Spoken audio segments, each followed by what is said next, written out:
Hello दोस्तों, आप सभी का स्वागत है civil fundamental online teaching platform पर।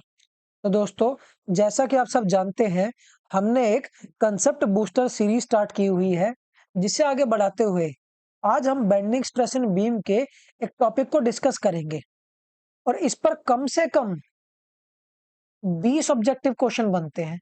ये मिनिमम है भाई। और 20 अलग-अलग तरह के ऑब्जेक्टिव क्वेश्चन।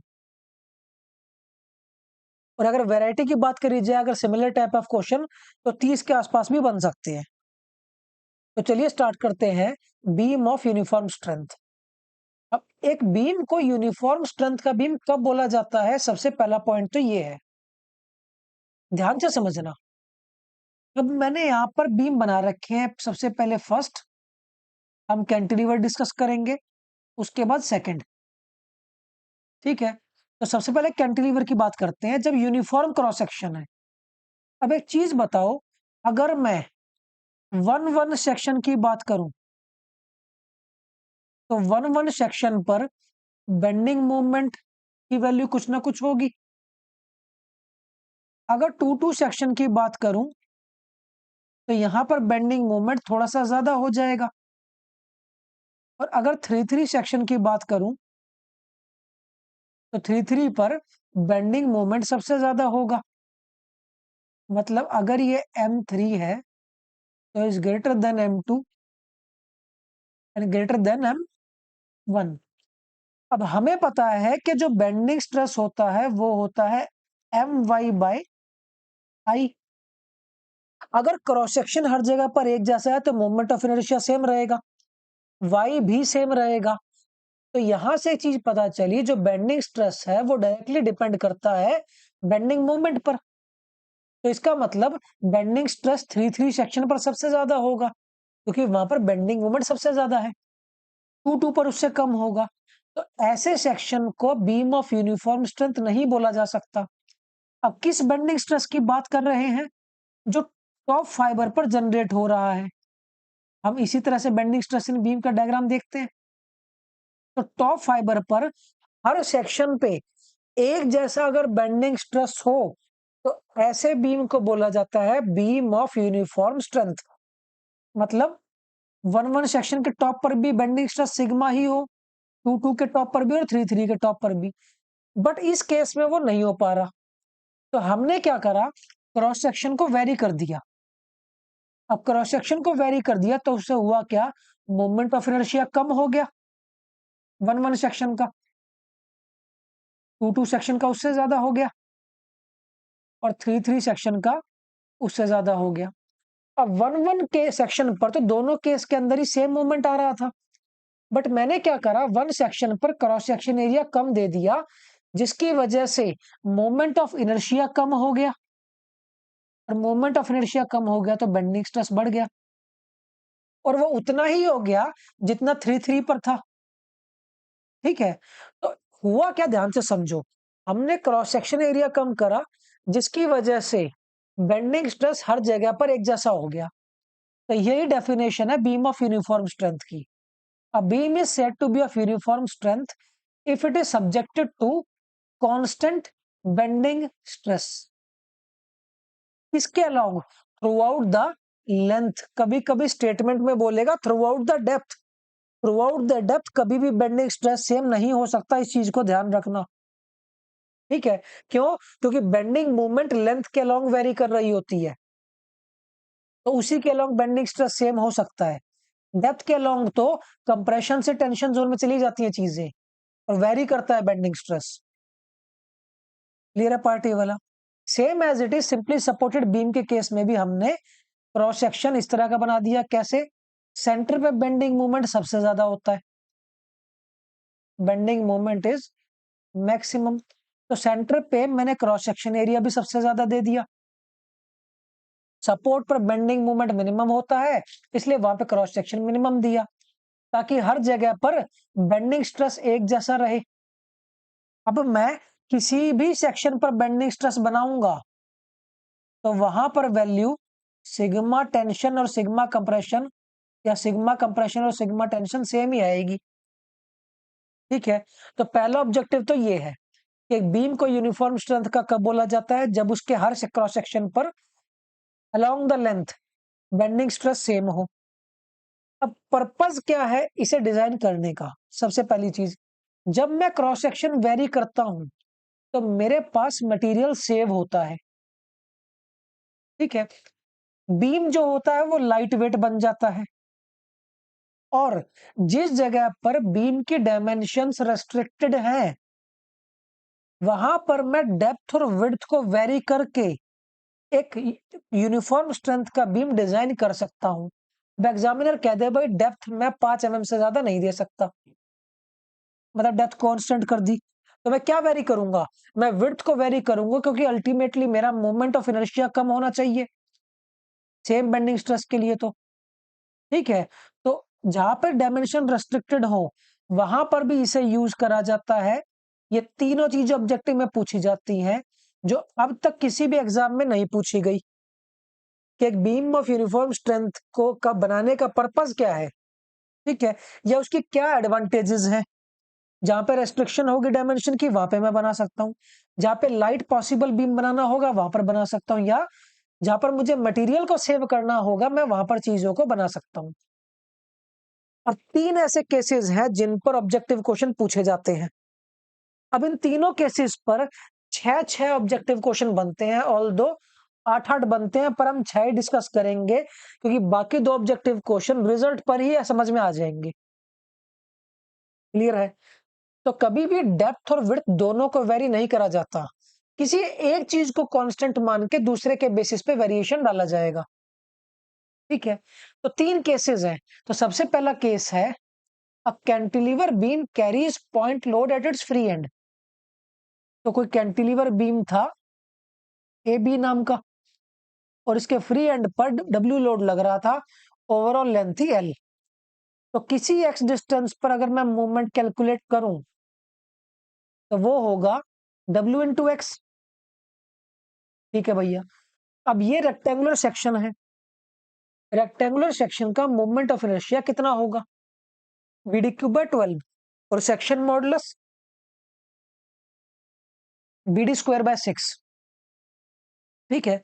अब ये सेक्शन विड्थ और डेप्थ मैंने कांस्टेंट मानी है यहां पर। अब एक एक केस बहुत इंपॉर्टेंट तरीके से समझना। हमारे फर्स्ट केस का पहला पोर्शन है, if the width of the beam is constant. Width को कांस्टेंट मान लिया, मतलब विड्थ होगी बी, ठीक है। एंड डेप्थ वेरीज, मतलब मैं डेप्थ को चेंज कर सकता हूं, तो मैंने डेप्थ मान ली dx। इतना पार्ट समझ में आया, ठीक है। अब इसके अकॉर्डिंग अगर डेप्थ वेरी कर रही है तो हर जगह पर डेप्थ अलग अलग होगी ना भैया। 1 1 सेक्शन पर अलग होगी, 2 2 पर अलग होगी, और 3 3 पर अलग होगी। तो अगर मुझसे बोल दे कि 2 मीटर दूरी पर फ्री एंड से ये बता दो डेप्थ कितनी रिक्वायर्ड होगी, या फिक्स सपोर्ट पर डेप्थ कितनी रिक्वायर्ड होगी, क्लियर है? तो यहां पर चीजें पूछी जा सकती है एग्जामिनर के द्वारा। अब वो हम निकालेंगे किस तरह, क्योंकि ये बीम है और इसमें बेंडिंग होगी, तो मैं बेंडिंग इक्वेशन का ही यूज करूंगा। बेंडिंग इक्वेशन क्या कहती है? m equals to sigma into Z, ठीक है। m क्या निकाला है मैंने किसी भी x डिस्टेंस पर? w into x into sigma, और सेक्शन मॉडुलस क्या होगा? b dx स्क्वायर बाय 6, क्योंकि डेप्थ वेरी कर रही है। तो यहां से अगर मैं कैलकुलेट करूं कि depth depth at any distance, क्योंकि डेप्थ वेरी कर रही है तो मुझे वही निकालना पड़ेगा, डेप्थ एट एनी डिस्टेंस, मतलब dx की बात हो रही है। अब वो dx तो अंडर रूट की फॉर्म में आएगा, और वो आएगा कितना? 6 into W X by sigma into B, या उसे मैं इस फॉर्म में भी लिख सकता हूं, 6 into M by sigma into B, क्योंकि W इंटू एक्स जो है वो बेंडिंग मोमेंट ही तो है, तो सबसे पहला ऑब्जेक्टिव तो बनता है ये। क्लियर है? दूसरा ऑब्जेक्टिव क्या बनता है कि जो डेप्थ है हमारी किसी भी पर्टिकुलर डिस्टेंस पर वो डायरेक्टली प्रोपोर्शनल है अंडर रूट एक्स के, या यही डेप्थ को अगर मैं मोमेंट की फॉर्म में लिखूं तो वो एम के प्रोपोर्शनल होगा। पॉइंट क्लियर है ये वाला? तीसरा ऑब्जेक्टिव कि अगर मुझे मैक्सिमम डेप्थ निकालनी हो तो जिस पॉइंट पर बेंडिंग मोमेंट मैक्सिमम होगा वहां पर डेप्थ भी मैक्सिमम आएगी, तो सबसे ज्यादा बेंडिंग मोमेंट सपोर्ट ए पर होगा। इसीलिए मैंने कैंटिलीवर पर जो डिस्टेंस दिया, डेप्थ दी थी, वो सबसे ज्यादा फिक्स्ड एंड पर दी थी। तो यहां पर अगर at X is equal to L, X is equal to L पर जो डेप्थ होगी वो मुझे मैक्सिमम डेप्थ मिलेगी। तो अगर मैं डी मैक्सिमम यहां पर लिखना चाहूं तो मैं लिखूंगा 6 W into L by sigma into B. ये 4 ऑब्जेक्टिव हैं जो एग्जामिनर पूछता है।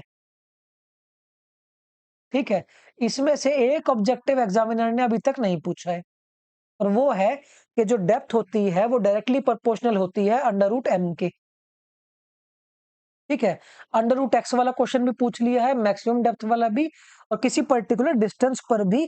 ये 4 ऑब्जेक्टिव तो थे थ्योरेटिकल +1, इस पर कोई भी न्यूमेरिकल दे सकता है। ठीक है, किसी भी फॉर्म में दे सकता है, इस चीज को ध्यान रखना। एक पर्टिकुलर डिस्टेंस पर डेप्थ बता देगा। अब ये बोलेगा कि 2 मीटर दूरी पर डेप्थ 50 mm है, तो 4 मीटर दूरी पर बता दो। तो हम D is directly proportional to X का रिलेशन यूज कर लेंगे। या ये बोल देगा सपोर्ट से 4 मीटर दूरी पर डेप्थ बता दो, तो स्टैंडर्ड रिजल्ट हमने निकाल ही लिया है, डेप्थ किसी भी डिस्टेंस पर कितनी होती है। अगले केस पर चलते हैं। अगर विड्थ कांस्टेंट है, सॉरी विड्थ वेरी कर रही है और डेप्थ कांस्टेंट है। पिछले केस में हमारी विड्थ कांस्टेंट थी और डेप्थ वेरी कर रही थी, अब मैंने डेप्थ को कांस्टेंट मान लिया, तो यहां पर मैं m is equal to sigma into Z लिखूंगा। तो m है w into X is equal to sigma. अब अगर डेप्थ कांस्टेंट है तो विड्थ को मैं लिखूंगा bx d² / 6। तो यहां से वही ऑब्जेक्टिव का सिलसिला शुरू करते हैं। Width at any distance, width at any distance मतलब bx की वैल्यू कितनी होगी, वो होगी 6 W x / sigma into d²। Result निकाल लिया मैंने यहां से। अगला पॉइंट क्या है कि जो ये विड्थ है ये डायरेक्टली प्रोपोर्शनल टू एक्स है, या ये जो विड्थ है वो डायरेक्टली प्रोपोर्शनल टू एम है। सेम वही है, सिर्फ मैं स्टैंडर्ड रिजल्ट को थोड़ा सा मॉडिफाई कर रहा हूं। ठीक है, और फाइनल पॉइंट ये भी मुझे पता था, at X is equal to L जो विड्थ आएगी वो हमेशा मैक्सिमम आएगी। तो मैक्सिमम विड्थ कितनी हो जाएगी, वो हो जाएगी 6 WL / सिग्मा इंटू d²। ये 4 ऑब्जेक्टिव एग्जामिनर और पूछता है, इसमें भी सिर्फ ये एम वाला नहीं पूछा है अब तक। ठीक है, अब इस पर ऑब्जेक्टिव क्वेश्चन न्यूमेरिकल फॉर्म में भी पूछे जा सकते हैं। तो 4 तो ये स्टैंडर्ड रिजल्ट है, प्लस एक इन पर न्यूमेरिकल फॉर्म में क्या आपको वैल्यूज दे देगा। ये बोल देगा कि जब मूवमेंट 50 किलो न्यूटन मीटर है तो विड्थ 5 mm है, तो जब 20 किलो न्यूटन मीटर होगी तो विड्थ कितनी होगी। तो इस डायरेक्टली प्रोपोर्शनल का रिलेशन है, मैं b1/b2 is equal to m1/m2 करके सॉल्व कर लूंगा। या अगर डिस्टेंस दे दे तो b1/b2 is equal to x1/x2, इस तरह से सॉल्व कर लूंगा। समझ गए? तो ये 10 ऑब्जेक्टिव कवर होते हैं हमारे इस एक केस पर। ठीक है, चलिए अगले क्वेश्चन पर चलते हैं, अगले केस पर। अगला केस कह रहा है कैंटिलीवर बीम है और यूडीएल लग रहा है थ्रू आउट इट्स स्पैन। तो सेम वही, मैंने किसी एक्स डिस्टेंस पर बेंडिंग मोमेंट लिया जो कि डब्ल्यू एक्स स्क्वायर बाय 2 आ गया, और section modulus B D square by 6। बिल्कुल ठीक बात है सर। अब फिर मैंने विड्थ को कांस्टेंट माना। जब विड्थ को कांस्टेंट मानोगे और डेप्थ को चेंज करोगे तो same m is equal to मैं सिग्मा इंटू जेड लिखूंगा। m कितना है, W X square by 2 equals to sigma, depth vary कर रही है तो b D X square by 6। तो यहां से अब मेरे वही स्टैंडर्ड कंक्लूजन दोबारा स्टार्ट होते हैं। सबसे पहला, डेप्थ एट एनी डिस्टेंस, किसी भी पर्टिकुलर डिस्टेंस पर जो डेप्थ होगी मतलब dx, वो कितनी होगी। अगर मैं यहां से कैलकुलेट करूं तो मेरी रूट में वैल्यू आएगी जो कि आएगी 3 WX square divided by sigma into B. ठीक है। दूसरा, अगर मैं 2 से मल्टीप्लाई कर दूं, 2 से डिवाइड कर दूं, तो मैं इस फॉर्म में भी लिख सकता हूं कि 6m by sigma into B. अगला पॉइंट, कि जो ये डेप्थ है ये डायरेक्टली प्रोपोर्शनल है x के, क्योंकि x स्क्वायर है, स्क्वायर से रूट कट जाएगा, या ये डेप्थ डायरेक्टली प्रोपोर्शनल है अंडर रूट m के। ये पॉइंट भी क्लियर है। और फाइनल पॉइंट, एट, क्योंकि कैंटिलीवर बीम है और बेंडिंग मूवमेंट सपोर्ट पर ही मैक्सिमम होगी, तो x इजिकल टू एल पर डेप्थ जो रिक्वायर्ड होगी वो भी मैक्सिमम ही होगी। तो फाइनली अगर मैं डी मैक्सिमम यहां से लिखूं तो वो वैल्यू निकल करके आएगी 3W L square by sigma into B. Standard result clear है। 4 ऑब्जेक्टिव यहां से पूछे जाते हैं। अब ये चारों के चारों ऑब्जेक्टिव एग्जाम में पूछे गए हैं, सिर्फ ये m वाला केस छोड़ करके कि डायरेक्टली प्रोपोर्शनल टू m होता है। तो 4 तो थ्योरेटिकल प्लस एक इनमें से किसी पर भी न्यूमेरिकल आ सकता है। ऑल दो चारों पे आ सकते हैं, पर मैं उसे एक ही काउंट करूंगा जब आपने थ्योरी पढ़ ली तो। अगले केस में डेप्थ कांस्टेंट है, फिर m is equal to sigma into Z. m है डब्ल्यू एक्स स्क्वायर बाय 2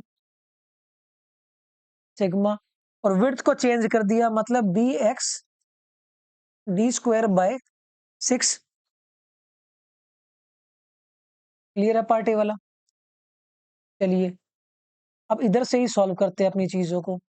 तो सबसे पहला हमारा कंक्लूडिंग पॉइंट क्या था, विड्थ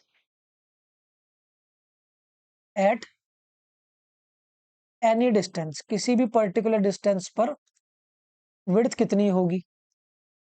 तो वो विड्थ कैसे निकालेंगे, अगर मैं यहाँ पर विड्थ को बी एक्स से मैंने नोटेशन दे रखी थी, बी एक्स इक्वल टू ये आ जाएगा 3 WX square by sigma into D square, या 6m by sigma into D square, किसी भी फॉर्म में सॉल्व करके लिख लो। दूसरा ऑब्जेक्टिव क्या है, जो भी ये विड्थ है वो डायरेक्टली प्रोपोर्शनल होगी एक्स स्क्वायर के और डायरेक्टली प्रोपोर्शनल होगी m के। और final point, at x is equal to L B X is equal to B maximum. तो यहां पर अगर b मैक्सिमम मुझे लिखना हो तो मेरी वैल्यू निकल करके आएगी 3W L square by sigma into D square. ये सारे ऑब्जेक्टिव पूछे जाते हैं रिजल्ट की फॉर्म में। इंपॉर्टेंट बात यह है कि इसमें से एक भी चीज आपको याद नहीं करनी। एक ही मिनट लगता है sigma is m is equal to sigma Z करने में, और यहां से कोई भी वैल्यू निकाल लो जो आपका मन करे। ठीक है, मैं तो सिर्फ यहाँ पर ये बताना चाहता हूँ कि 4 तो थ्योरेटिकल ऑब्जेक्टिव बनते हैं और एक इस पे न्यूमेरिकल बन सकता है। तो सेकंड केस पे भी हमारे 10 ऑब्जेक्टिव मिनिमम बनते हैं। अब चलते हैं फाइनल केस पर। आज के फाइनल केस है, सिंपली सपोर्टेड बीम पर सेंटर पे पॉइंट लोड लग रहा है। अब सेंटर पे पॉइंट लोड लग रहा है तो आधा आधा लोड डिवाइड हो जाएगा, और किसी भी x डिस्टेंस पे अगर मैं मूवमेंट कैलकुलेट करूंगा तो वो आएगा WX/2, और सेक्शन मॉडुलस सेम BD²/6। अब इस केस में भी सबसे पहले विड्थ को कांस्टेंट और डेप्थ को वेरी कर रहा है, तो m is equal to sigma into Z. तो m क्या है, WX/2, and sigma into width constant मतलब b, डेप्थ चेंजेस DX²/6। तो यही सही ऑब्जेक्टिव फिर फ्रेम हो गए। तो डेप्थ एट एनी डिस्टेंस, किसी भी डिस्टेंस पर जो डेप्थ होगी वो कितनी होगी, वो होगी dx equals to under root of 3 into W into X by sigma into B. या मोमेंट की फॉर्म में लिखूं तो WX/2 की जगह m कर देना, तो वो आ जाएगा 6m by sigma into B. किसी भी पॉइंट पर जो डेप्थ होगी वो डायरेक्टली प्रोपोर्शनल होगी अंडर रूट एक्स के, और डायरेक्टली प्रोपोर्शनल होगी अंडर रूट एम के। क्लियर है पार्टी वाला? चलिए फाइनल पॉइंट पर बढ़ते हैं। ये बताओ, सिंपली सपोर्टेड बीम में मैक्सिमम बेंडिंग मोमेंट कहां पर इंड्यूस होता है? Sir maximum bending moment induce होता है सेंटर पर, मतलब L/2 पर। तो अगर मुझे सबसे ज्यादा विड्थ चाहिए हो तो वो सेंटर पर निकालनी पड़ेगी, क्योंकि वहां पर बेंडिंग मोमेंट सबसे ज्यादा रेजिस्ट करना है। तो x is equal to L/2 पर जो डेप्थ होगी वो मैक्सिमम आएगी। तो डी मैक्सिमम की वैल्यू कितनी हो जाएगी यहाँ पर डी मैक्सिमम की वैल्यू हो जाएगी 3WL/2 इंटू सिग्मा बी। ये 4-5 ऑब्जेक्टिव भी पूछे जाते हैं एग्जाम में। सिर्फ सभी क्वेश्चंस में एम की कंडीशन को छोड़ करके हर तरह के क्वेश्चन पूछे गए हैं। तो फाइनल बी पार्ट पर चलते हैं।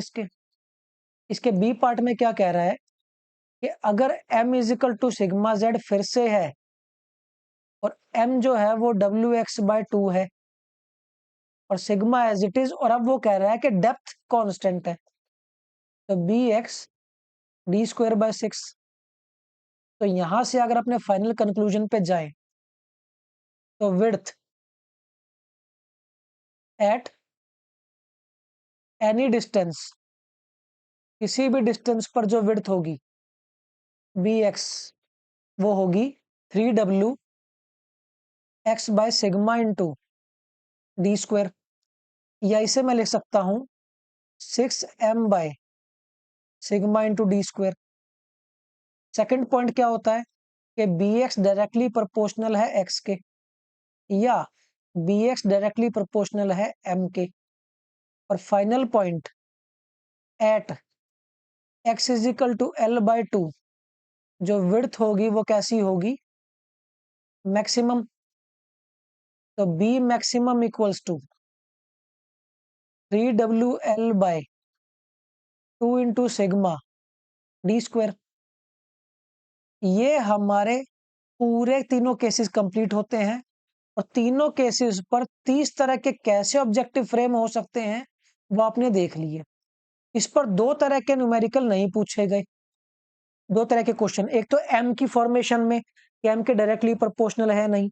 दूसरा, इस पर कभी न्यूमेरिकल नहीं पूछा गया, सिर्फ स्टैंडर्ड रिजल्ट पूछे गए हैं। क्लियर है? तो टोटली मिला करके ना अगर हमने देखे तो यहाँ पर हमने कम से कम 35 क्वेश्चन कवर करे हैं, पर हम 20 मान के चलते हैं क्योंकि वैरायटी ऑफ क्वेश्चन 20 ही बनते हैं। क्लियर है पार्टी वाला? तो दोस्तों इसी के साथ हमारी बूस्टर सीरीज की क्लास यहीं पर खत्म होती है। आप सभी चैनल से जुड़े रहिए। ताकि आने वाले समय में सभी इंपॉर्टेंट कंसेप्ट सीख सकें। हमने बूस्टर सीरीज की वीडियोस की एक प्लेलिस्ट बनाई है, जिसका लिंक आपको डिस्क्रिप्शन में मिल जाएगा। इस क्लास की पीडीएफ के लिए भी आप हमें टेलीग्राम ग्रुप पर ज्वाइन कर सकते हैं और पेड कोर्स के लिए सिविल फंडामेंटल ऐप को डाउनलोड कर सकते हैं, जिसका भी लिंक आपको डिस्क्रिप्शन में मिल जाएगा। तो मिलते हैं दोस्तों बूस्टर सीरीज की अगली क्लास में। तब तक के लिए पढ़ते रहिए, अपना ध्यान रखिए। See you in the next class.